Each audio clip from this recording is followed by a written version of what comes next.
আমি সকালে বাবার সাথে বাজারে গেছিলাম। বাজারে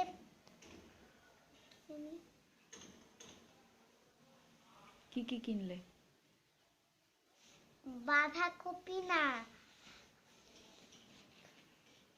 শসা, শিম, গাজর আর টমেটো,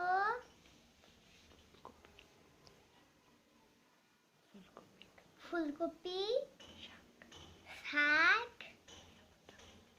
ধনিয়া পাতা, মরিচ,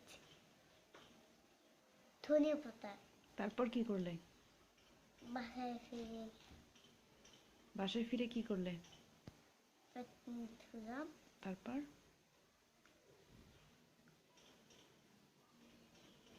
খেললাম।